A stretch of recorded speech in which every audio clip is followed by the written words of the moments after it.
Before I start, I want to clarify gambling is bad, it ruins lives, depletes bank accounts, and is the addiction for some people. I'm making this video to point out that gambling is not scary but simply odds and probability that people seem to brush over as they get blinded by greed. I want to give an overview of what's to come. Gambling has been defined as play games as a chance for money/bet and take risky action in hopes of desired result. I'm creating a term for this video specifically for gambling called soft gambling. This includes products where you get something 100% of the time with a chance to get something in return for the purchase that can exceed or break even with the actual product. For instance, Pokemon cards, Feastable chocolates, CSGO lotto crates, etc. Next is plain old gambling, which is where you spend money with a chance of losing all of it, but you also have a chance to double it, triple it, quadruple it, 100 times it, hit a jackpot, do crazy stuff with it. This includes slots, blackjack, poker, roulette, etc. Lastly is impulse buying. In this scenario, within my video, I'm considering it impulse buying, which is pretty much battle passes and microtransactions and anything in the game where you essentially buy the product and there's zero return for you and it does nothing but just makes you look cool and that's it. So first I'm going to go with soft gambling. This is my particular form of gambling that I like the most. I enjoyed opening up Pokemon cards as a kid. I still like opening up Pokemon cards currently. And each pack has Pokemon cards in them that have Pokemon on them with other various cards, but we won't talk about that. But each pack contains a rare card. Most people only care about the rare slot, and on average every 3 packs will get you an ultra rare, which is the chase card and holds the most value. Take for instance, the first set in Pokemon Scarlet and Violet has 20 ultra rares, and let's say you want a specific ultra rare. Doing the math that puts the odds of you pulling what you want a 1 out of 60 chance. This is by no means in your favor. Each pack is normally $5, which means you have to spend $15 in an attempt to get what you potentially want, and that's at one shot at getting an ultra rare. So you're looking at about $300 to even potentially pull the card that you want, let alone not pulling it, because that's how gambling works. The great thing about soft gambling, though, is let's say you pull an ultra rare, but you don't really want it. But you can sell it or trade it potentially for the card that you do want, depending on how much that card cost. Or let's say you're one of the people that don't use Pokemon cards as an NFT, as tradable and sellable. You actually go to tournaments and actually use these cards in the format they're supposed to be used in, as the game suggests, and you actually win money. So you can actually win money with kind of just gambling in this case, and buying the cards that you need to build a deck, and you can actually win money out of that. So that's also another way to do that. Or you can grade them. Grading is a little bit more risky, but that's totally an option to increase the profit of a card, essentially.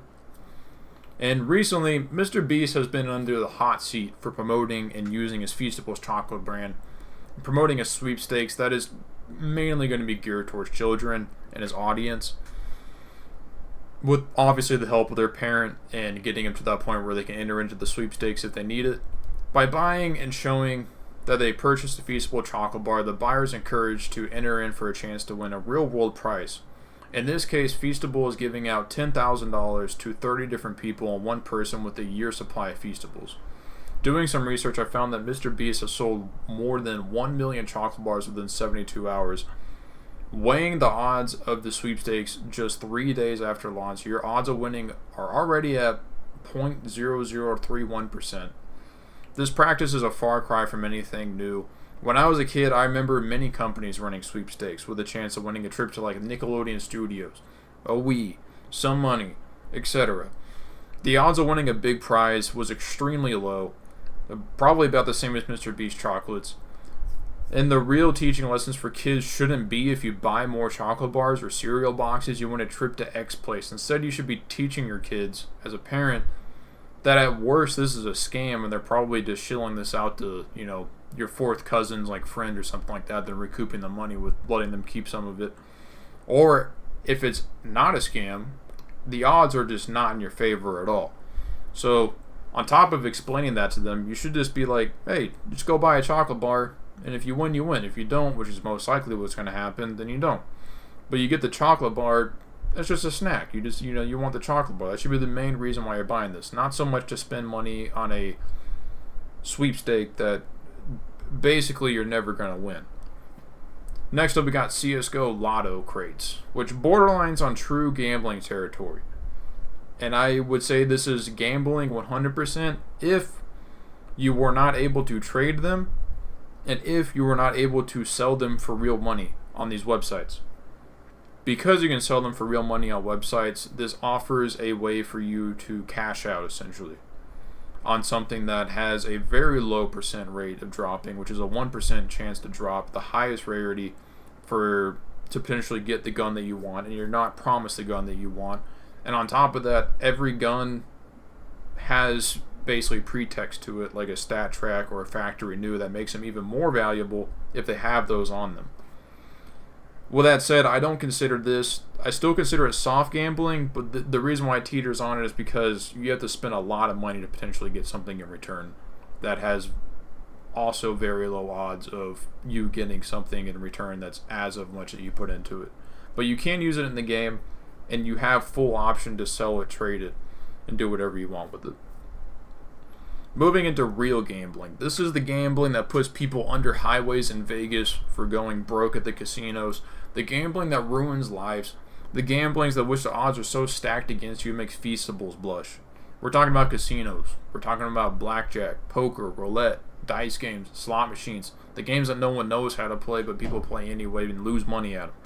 This category also includes at varying degrees, but it's not limited to stocks, time investments, lotteries, making a business, owning a house, buying a car, retirement funds, going to college or not going to college, etc. So I'm going to start with the casino part.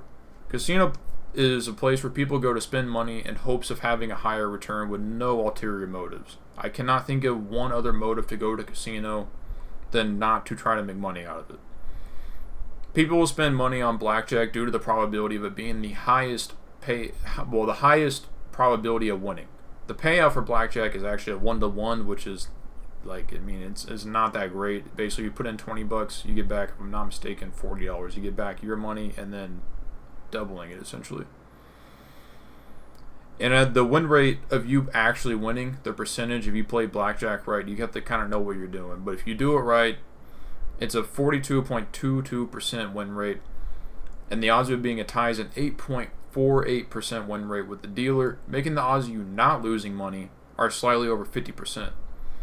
So you not losing money is not the same as you making money. It's just you can break even or does not lose or gain money if you at about a 50% chance. From here, the closest game in this probability range is roulette. If you bet on the odds, evens, black, white, high, low, which is roughly 47%. And the reason why it's not 50-50 like it probably should be is because of 0 and 0-0, which do break up the odds, make it 47%.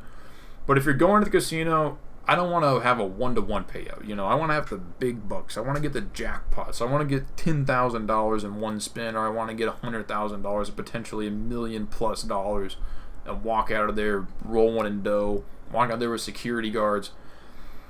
Well, slots have anywhere from a 1 to 5,000 chance to a 1 in 34 million chance to produce the jackpots.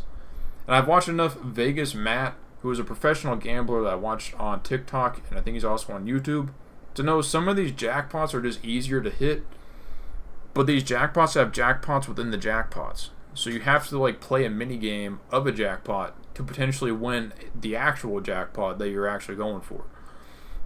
And are set up for the most of the time just to give the money back out that you spent in for the past hour, so you can spend it again. Or, if you're lucky, maybe you do actually profit. But that's still very uncommon. The real problem is when people want to gamble more if they win because they think, if they won once, they can win again. Or if they lose, the next time they have to win because that's the laws of probability, right? If I lose a blackjack hand, the next time I'm going to win because it's 50%, right? Well, I'm here to tell you, flipping a coin and getting tails 4 times in a row isn't probable, but it's not impossible. The probability is only 1 out of 16 times. Given people do lose life savings, it seems like 1 out of 16 times really isn't that improbable. So yeah, people literally are under the bridges at Vegas on the outskirts of it, just homeless, probably because of Vegas, and they're probably not going to help.